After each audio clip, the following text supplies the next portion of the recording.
Welcome back. Punjab assembly میں پیش کرنے کی کوشش کی گئی ایک متنازع بل کو جو بظاہر آئینی جو بنیادی حقوق ہیں ان سے متصادم معلوم ہوتا ہے، اس بارے میں علی جاوید داروگر ایڈوکیٹ صاحب سے بات ہو رہی ہے۔ علی جاوید صاحب، اسپیکر جو ہیں ملک احمد خان صاحب، ایک تو انہیں اس بات پہ حیرت تھی کہ بھیا یہ بل جو ہے میری نظروں سے کیوں نہیں گزرا، اور دوسرے جب انہیں بتایا گیا کہ اس بل میں ہے کیا تو انہوں نے کہا کہ یہ کیا 1871 کا جو کلونیل دور ہے اسے واپس لانے کی کوشش ہو رہی ہے، مسئلہ کیا ہے؟ تو وہ ان کا جو چونکنا ہے، اگر وہ چونک سکتے ہیں تو پھر ہمیں زیادہ تشویش ہے کہ جو انہوں نے جس طرح کی باتیں کی۔ آپ نے بھی اپنے آرٹیکل میں یہ جو 2026 کا بل ہے اس کا شجرہ کھولنے کی کوشش کی ہے پچھلے 150 سال کے کلونیل پیریڈ سے ملا کے، تو اس کی جو سمری ہے وہ یہ بتائیے کہ جو 1871 میں جس نے یہ بل نافذ کیا ہوگا وہ اگر آج زندہ ہو کے آ جائے تو شاباشی دے گا اس بل کے مسودے پہ یا نہیں؟ جی میرے خیال میں تو وہ بھی شاید تھوڑا پریشان ہو جائیں، وہ سوچیں ہم نے بھی یہ نہیں کیا تھا، کیونکہ دیکھیں اس وقت جو بنیادی موقف میرا اس پہ ہے وہ یہ ہے کہ جب برٹش راج تھا تو وہ جو بر صغیر تھا یا یہ خطہ تھا اس میں وہ جو عوام تھی اس کو as a primarily law and order problem دیکھا کرتے تھے، کیونکہ نہ تھا انہیں انڈر کنٹرول رکھنا ہے، جس کو آپ کہتے ہیں پوسٹ کلونیل ایٹیٹیوڈ، کیونکہ وہ کنسنٹ سے تو یہاں پہ نہیں تھے، تو ان کے بہت زیادہ قوانین اس بات پہ بہت زیادہ فوکس کرتے تھے کہ جی ہم نے لوگوں کو ٹائٹ رکھنا ہے، public order, law and order. یہ ایم پی او بھی کلونیل ٹائم کا ایک قانون تھا کہ اگر کوئی زیادہ ہلا، جو یہ میں نے ایک قانون کا اس میں ذکر کیا تھا کرمنل ٹرائبز ایکٹ، اس میں بھی مقصد تھا کہ ایسی ٹرائبز جو زیادہ آزاد خیال ہیں ان کو بھی ہم کنٹرول میں رکھیں، جس کا ان ٹرائبز کو بہت نقصان ہوا۔ اس کے بعد جب انہوں نے یہ قانون بنایا تو وہ تو ایسے آپ سمجھیں پیسکی جو کہ آپ کہتے ہیں لوگ ہوتے ہیں جو کہ کچھ ایسی باتیں کرتے ہیں جس سے انہیں لگے وہ ہو سکتا ہے آزادی کی باتیں ہوں، ان کو انڈر کنٹرول رکھنا ہے، اور وہ یہ چاہتے تھے کہ ہم یہ نہیں اتنا وقت استعمال کرنا چاہتے کہ ہم انہیں عدالت میں لے کے جائیں، انہیں ٹرائی کریں، تو ایک کلونیل ایڈمنسٹریٹر ہے وہ کہے گا اس کو آپ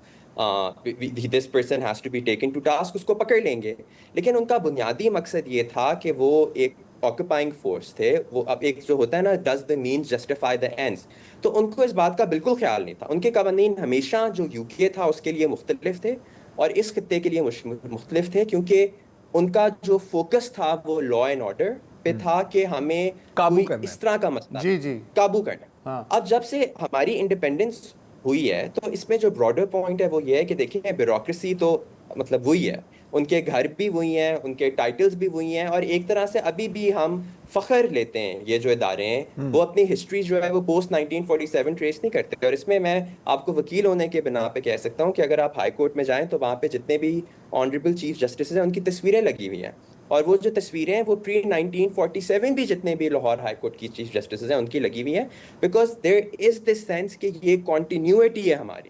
تو اس کنٹینیوٹی کا جو ایک آپ کو بہت بڑا پوائنٹ نظر آتا ہے وہ یہ آتا ہے کہ جو یہ ایٹیٹیوڈ ہے کہ لوگوں کو کنٹرول میں رکھنا ہے، اور اس میں بار بار جو لفظ استعمال ہوتے ہیں جس میں اس میں بھی استعمال ہوا ہے ریٹ آف دا اسٹیٹ، کہ لوگوں کو ٹائٹ رکھنا ہے، کیونکہ ریاست کا کام یہ ہے کہ کوئی بندہ آؤٹ آف لائن نہ ہو جائے ورنہ لا اینڈ آرڈر پرابلم آ جائے گی۔ تو وہ جو کنٹینیوٹی ہے اس قانون میں، ایون اگر آپ دیکھیں کہ وہ آن اے گڈ فیتھ بیسس کیا اچیو کرنے کی کوشش کر رہے ہیں، وہ یہی کوشش کر رہے ہیں کہ جی rate of the state, undesirable elements جو ریاست کو چیلنج کریں گی ان کو ہم نے قابو میں رکھنے، اور یہ ایک اتنا امپورٹنٹ پوائنٹ ہے کہ ہم اس میں عدلیہ پہ ریلائی نہیں کر سکتے یا ہم ایک ٹرائل ڈیو پروسیس نہیں دے سکتے، because the and is more important. اور ایک سوال یہ اٹھتا ہے کہ اب دیکھیں 70 آلموسٹ 80 سال ہو گئے ہیں اور ہم اسی طرح کے قوانین پہ انفیکٹ ہم نے ان کو اپ گریڈ کر دیا ہے، ریلائی کر رہے ہیں جن کا پرپس بھی وہی ہے اور جن کے مینس ایکچولی تھوڑے زیادہ ڈرکونین ہیں، جو کہ پری 1947 تھے۔ اور میں اس میں ایک اور بات کروں گا جو تھوڑی سی ٹریجک بھی ہے، مزاحیہ بھی ہے، کہ جو انگریز تھے وہ کم از کم جب قانون بناتے تھے تو آپ سمجھیں ان کی کوئی ٹریننگ ایسی تھی کہ پھر وہ اس کو خود وائلیٹ نہیں کرتے تھے۔ انہوں نے اینٹی سوشل بیہیویئر میں میرے خیال میں یہ انشور کرنے کے لیے کہ سب کچھ کور ہو جائے، کرولٹی ٹو اینیملز بھی شامل کر دی، اور شاید آپ اس بات سے واقف ہوں کہ اب تک 3 کیسز پنجاب حکومت کے خلاف فائل ہو چکے ہیں کہ انہوں نے ہزاروں کتوں کو ایک کلنگ کیمپین میں مارا ہے، جس میں یہ پوائزن دے کے مارتے ہیں، کئی بار یہ گولیاں مارتے ہیں، اور ہزاروں کتوں کو مار رہے ہیں. اب یہ کیا کرولٹی ٹو اینیملز ہے کہ نہیں، یہ انٹرسٹنگلی وہی ڈی سیز ڈیسائیڈ کریں گے جو کہ یہ سب کچھ کر رہے ہیں. لیکن قانون لکھتے ہوئے بھی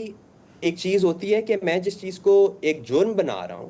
کیا میں اس کو ایکچولی خود یہ تھوڑی دیر کے لیے سوچوں کہ کیا حکومت اس کو خود جرم تصور کرتی بھی ہے؟ اور اس کا شاید جواب یہ کہ وہ حکومت کے لیے جرم نہیں ہے،